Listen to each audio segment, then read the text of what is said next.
All right. Shalom. First and foremost, I want to give all honor, glory, and praises to Yahweh, Ba'ashem Yahweh Shai, Ba'ashem Rakakadash. Double honors to the apostles and elders of Great Millstone. Much love to you brothers out there preaching the truth and sincerity. It's the brother Azariah here with the Pittsburgh GMS camp. And I just want to, I had did a video recently about the black identity extremism, but I just wanted to go ahead and join in on this rebuke here about to Sicarii, man. This brother here, Kodar Shapah 7, did a video addressing how Sicarii titled his video Black Hebrew Israelites, and he's basically playing in to the titles that we have been given by our oppressors, Black identity Israelite, black Hebrew Israelites, And then the brother here, Manat Zagba, did a video where he's rebuking Sicarii for doing this, just trying to break down and use the scriptures and use his, his little fair speeches to basically say that Yahweh Shai is what you would call a black identity extremist, and also saying that anybody who doesn't want to be called a black identity extremist is basically a coward and they're shaking in their boots and they're scared. Man, we've been receiving persecution and being lied about this whole time. All right. So this is nothing new, but for us calling out the wickedness of Esau and denouncing that whole black, title, that dark, evil, all those different connotations that come with the word black, now you're saying somebody's scared. So I'm gonna just let some of this video play from around the same location that the brother Manat Zagba let it play. It just seemed like it was stuttering a little bit, so I'm gonna let it play on my end. Was it a 15? It says, "In his voice as the sound of many waters." A loud nigga. Right. That's what they would have called him in this time. So that's what he's referring to Yahweh Shai HaMashiach as, a loud nigga. A so-called black man. Verse 2 and 18. Let's see how important it is in the Bible to understand the color of Christ. They wrote it twice. This is Romans, Revelation 2 and 18. "And unto the angel of the church in Thyatira, write, these things saith the Son of..." And this is the thing, you're being very overzealous about this whole black thing, God. Read on. "Who hath his eyes like unto a flame of fire, and what? And his feet are like fine brass." They tell you twice. His feet were dark brown in color. His body. Okay, you just said yourself dark brown, not black. That shirt on the wall back there is black, okay? He was dark brown. You just said it yourself. His skin was dark brown in color. Dark brown, not black. So when you accept that term that your enemy put upon you, let's see what you're accepting. Let's see what you're accepting as a title. Since, because we've been saying we're not black for the longest, but now that there's this, black identity extremist thing going on, now all of a sudden we're supposed to embrace that in our bosom, like, oh yeah, I accept it. Esau, give me that title. No, bro, we still don't accept that word black because we're not black. We're different shades of brown. And Salaki and the Aki did a confusion of faces, are not even brown in some cases. Some of them look like so-called white men. So absolutely dark is what this is the etymology of the word black. Absolutely dark, absorbing all light, the color of soot or coal, burned. Let's see here. All right. The same root produced Old English black, bright, shining, glittering pair. The connecting notions being perhaps fire and burned. The usual Old English word for black was sweart. When they call us swarthy, swarthy, it is often doubtful whether black means black, dark, or pale or colorless. Okay, let's get it. Meaning fierce, terrible, wicked. It's from the late 14th century. Figurative senses often come from the notion of without light. moral or spiritual. So it's saying you don't have moral or spiritual light. Latin niger or nigger, like they like to call us, like you just said, he would have been called a loud nigger. Latin nigger had many of the same figurative senses: gloomy, unlucky, bad, wicked, malicious, The metaphoric use of the Greek word melos, however, tended to reflect the notion of shrouded in darkness, overcast. In English, it has been the color of sin and sorrow, at least since circa 1300. The sense of with dark purposes, malignant, necromancy, no mercy, melancholy. So these are the different things that come with this this title of black, but we're cowards for not wanting to be, called these things. No, we don't want, this is the thing about it. We understand about the cross we have to pick up, and really, what does the scripture say about this? Because you're bearing false witness.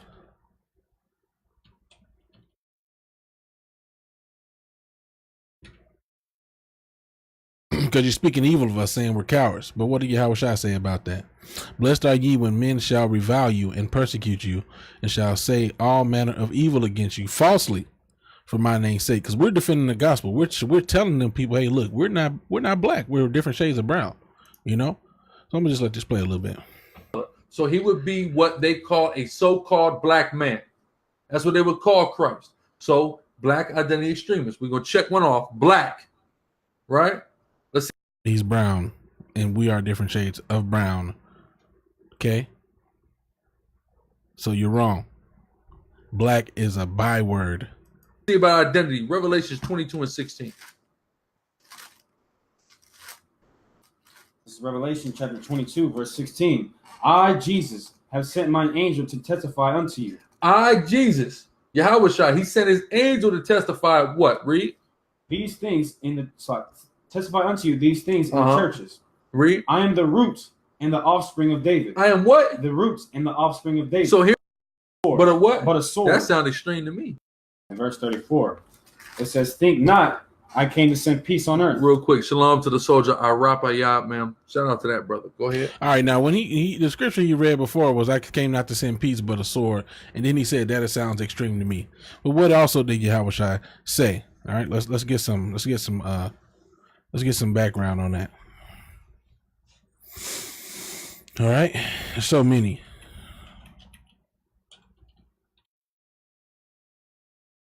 This is the first. Matthew 10:16. The full verse is, behold, I send you forth as sheep in the midst of wolves. Be ye therefore wise as serpents and harmless as doves. All right, so that's one thing that Yahushua said. Be as wise as a serpent, but as harmless as a dove. So yes, Yahushua is coming back with fire. Yeah, he sent a sword on the earth, but are you a part of that sword? Was Yahushua a part of that sword when he was there? When he was first here? No, he came as a lamb. He's coming back as a lion. Okay. So we're supposed to be following that example of the lion. Right now we're fishing. I mean, not the lion, but the lamb. Right now we're fishing. Later on, there'll be lions and there'll be hunters. All right. So what else did he say? I did this in the last one. So I'm going to just bring this.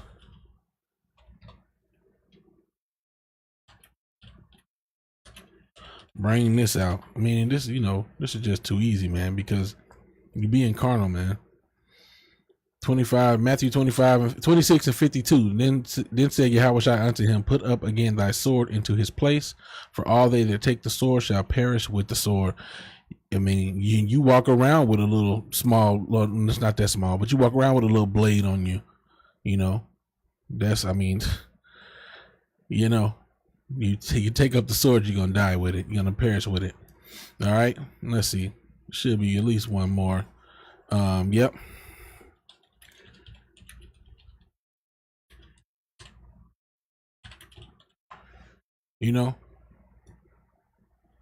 John 18 and 36. Get the KJV on it. Yahushua answered, my kingdom is not of this world. If my kingdom were of this world, then would my servants fight, that I should not be delivered to the Jews. But now is my kingdom not from hence. Right? So, that's the spirit we're supposed to be in, not on this black identity extremism, which that label comes with a moniker of violence.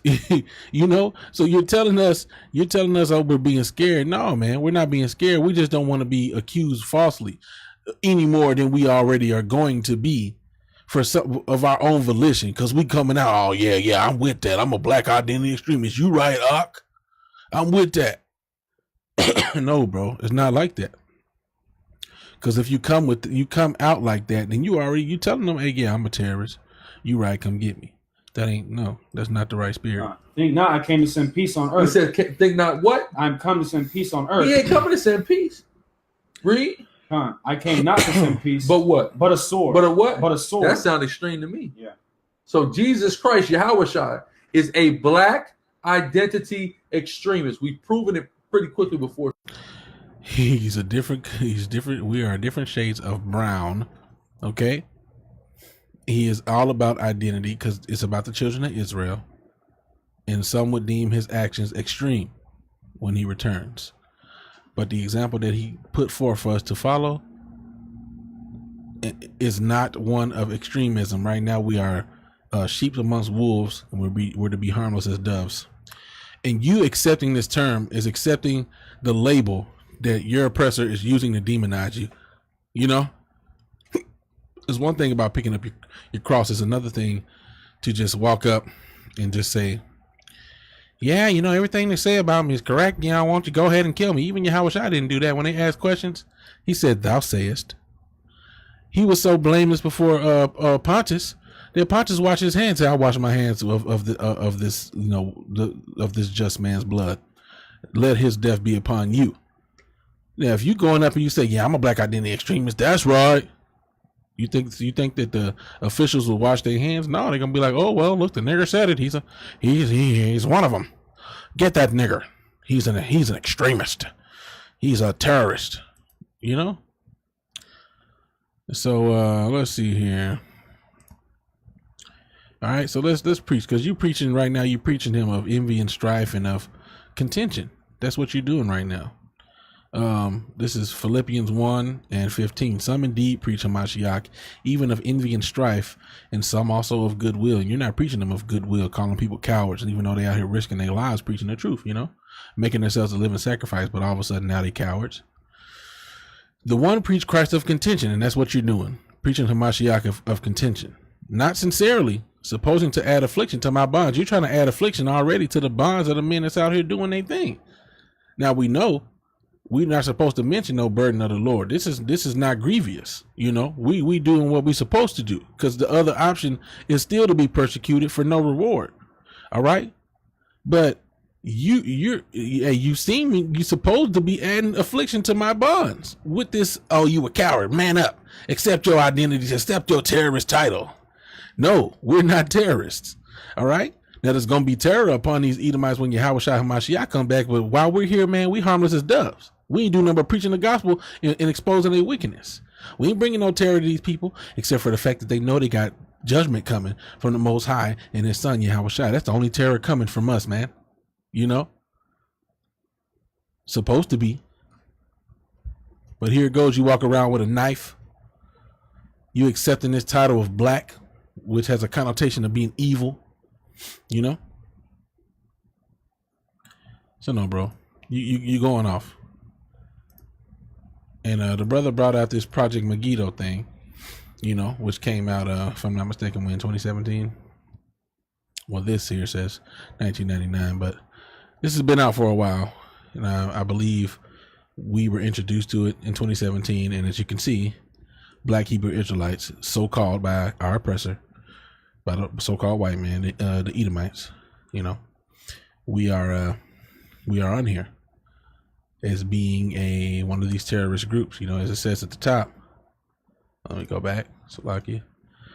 The attached analysis entitled Project Megiddo is an FBI strategic assessment of the potential for domestic terrorism in the United States, undertaken in anticipation of or response to the arrival of the new millennium. All right. So yeah, man, you're completely accepting what your oppressor has labeled you as. Oh yeah, and I want to just mention, when you look up that name, Megiddo. Megiddo. Let's look up the word. Let's read this here. This is Revelation 16:16. and he gathered them together in a place called in the Hebrew tongue, Armageddon. You know, and this is just talking about the different plagues and the unclean spirits coming out of the mouth of the dragon and out of the mouth of the beast and out of the mouth of the false prophet. You know, this is end times prophecy. So when you look up that word Armageddon, it's G717 Armageddon, the hill or city of Megiddo. You know, so this is like saying Project Armageddon, because that's what they thought the year 2000 was going to be Armageddon. And this is end time, you know, type of stuff. You know, shows you these devils know about this stuff. They read the Bible, and they've done a thorough search and thorough research, like the scriptures say.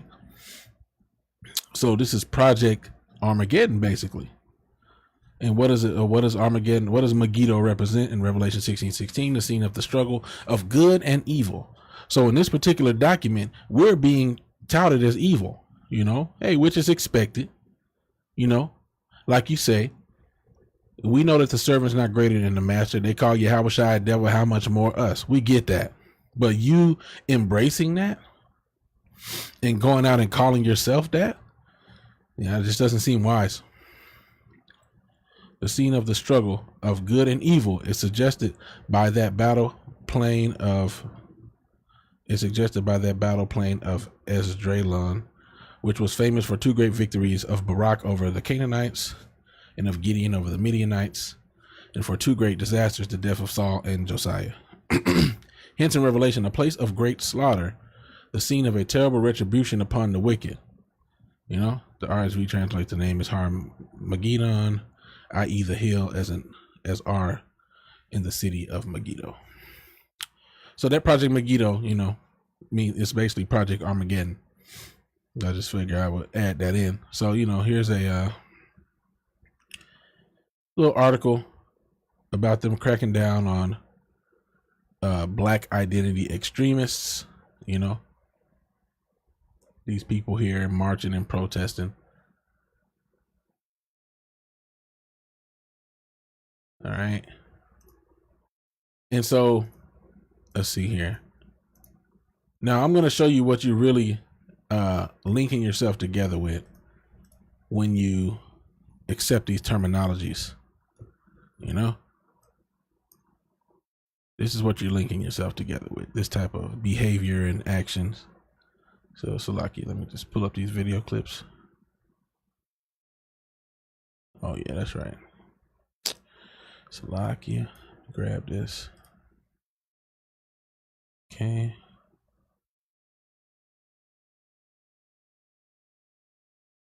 No, I downloaded it. Oh, it's probably on the desktop. It's lucky. Be changing my download folder sometimes. Okay. Is this it?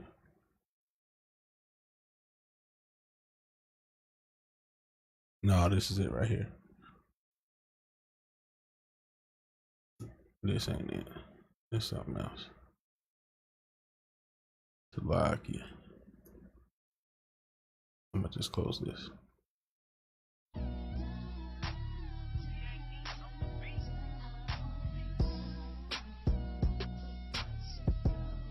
My bad, bros.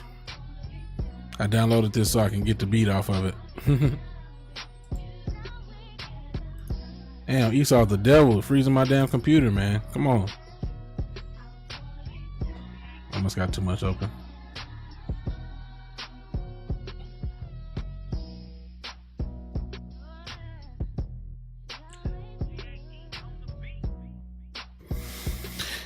Bear with me, brothers.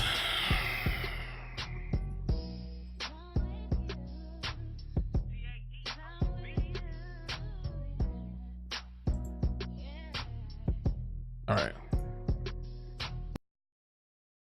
Salakia, open it here just in a second. And having some slowdowns here on the computer lately. Try to figure out what that's about. Close this program. All right, let's try this one more time. So this is basically what you associating yourself with here.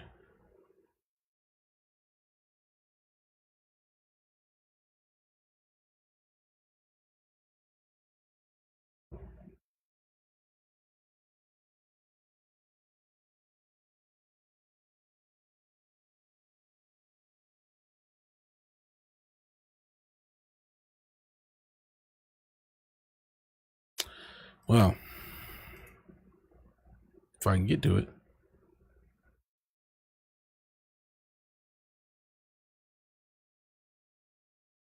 Just close Windows Media Player. It's doing too much. But do you see this right here, right? Hidden colors. It says what? The Art of Black Warfare is currently in production. So this one is going to be called The Art of Black Warfare. And when you see, when you want to conquer a people, you give them a myth. You get them to believe the myth. And then you have, through repetition, have them form the habit of believing the myth. We've been trained to think about Europeans as our God.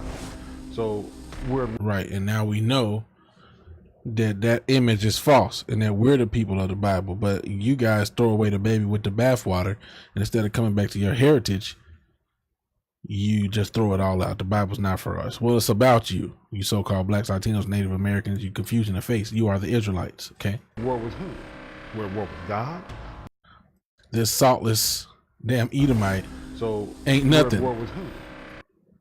We're at war with God, because many of us believe in the white image of Jesus, and if that's his son, we know that his father must also be white. So are you trying to tell me we're at war with that? The thing about being conscious and truthful is you gotta be. All these guys is smooth-headed. White, so are you trying to tell me and lined up? What's going on? War with that?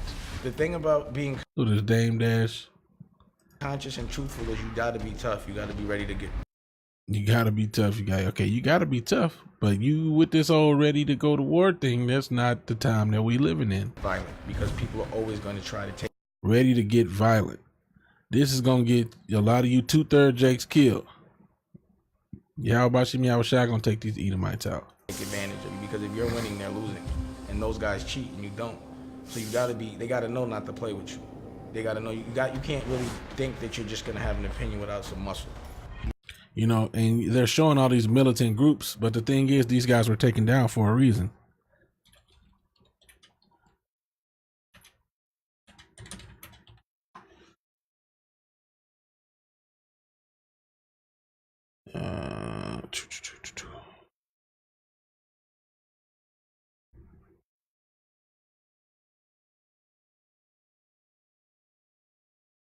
Let's see.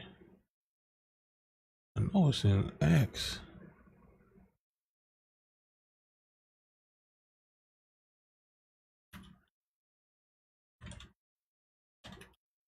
Having trouble finding it. There we go. Acts 5:39. Let's go a little bit above that. So people were coming against who was it? Paul. It was Paul and somebody else. And all right. Peter, Salaki. Then Peter and the other apostles answered and said, we ought to obey God rather than men. The God of our fathers raised up Yahushua, whom ye slew and hung on a tree. Him hath the Most High exalted with his right hand to be a prince and a savior, for to give repentance to Israel and forgiveness of sins. And we are his witnesses of these things. And so was also the Holy Spirit, whom the Most High have given to them that obey him. When they heard that, they were cut to the heart and took counsel to slay them. Then stood up there one in the council, a Pharisee named Gamaliel, a doctor of the law, had in reputation among all the people, and commanded to put the apostles forth a little space, and said unto them, ye men of Israel, take heed to yourselves that what ye intend to do is touching these men. For before these days rose up Theodotus, boasting himself to be somebody, to whom a number of men, about 400, joined themselves, who was slain, and all, as many as obeyed him, were scattered and brought to nothing. After this man rose up Judas of Galilee in the days of the taxing, and drew away much people after him. He also perished, and all, even as many as obeyed him, were dispersed. And now I say unto you, refrain from these men, and let them alone. For if this counsel or work be of man, it will come to nothing. But if it be of God, ye cannot overthrow it, lest haply ye be found even to fight against the Most High. So that's what's going on right here. You know, all these different images that you're showing are groups that got disbanded because it was of man, not of the Most High. The Most High said, vengeance is his. So when you do this, yeah, you might get a couple. You might take a couple out, but you ain't gonna win the war. You might win a couple battles, but Yahweh Hashem Yahushua gonna win that war. You gonna lose, and he gonna use you to take a couple people out. He gonna let you do what you do. It's all through the spirit. But you ain't gonna win against Esau, because that's Yahushua's job. That's his destiny, is to take Esau out. Had the mindset of resistance, even in Los Angeles here. And the point is, this is what you joining yourself to. The art of black warfare. I'm a black Hebrew Israelite. We black identity extremists. A lot of gangs got started. This is what you're doing. Because they were combating the white. This is what you're aligning yourself with. Supremacist groups that were targeting black people in certain neighborhoods. So street gangs were created. See? In certain neighborhoods. So street gangs were created to really battle them at first. In the 60s, they banned martial arts. They had registration of people's hands and feet because it was something that they didn't quite understand. And plus, when people came from the armed forces and started using karate, it was dangerous at that time. In neighborhoods that are of a more upscale, financially affluent society, white, Jewish, etc., they are infused with fertility clinics. While in our societies, the ones that do not have that elevated level of economics, black and brown, impoverished communities, have abortion clinics. The first revolution, Gil Scott-Heron tells us, is the revolution in the mind. Yeah, of course we have all these abortion clinics because Esau wants us dead. It ain't stopping us from multiplying.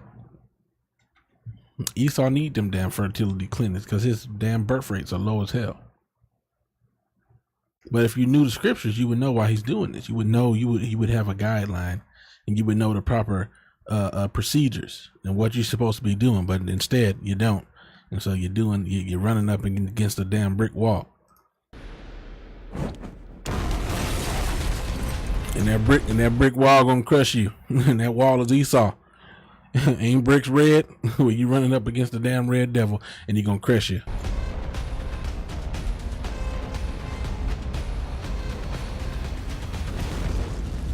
The art of black warfare. So, hey man, anybody that's accepting that black title, this is what you look like. You look like the art of black warfare. You look like the Black Panthers. You look like the gangs. You look like somebody who is not only threatening people verbally, but who has the capability or the threat to turn violent. In this war that we fight, it's a spiritual war. We ain't out here beating people across the head. And that's what you seem to be when you accept that title of black identity extremism, which comes with that idea that you are a domestic terrorist. So anyway, all honor, glory, and praises go to Yahweh Hashem Yahushai, Hashem Rakan Kadash. Double honors to the apostles and elders of Great Millstone. Much love to you brothers out there preaching the truth and sincerity. With that, I say shalom.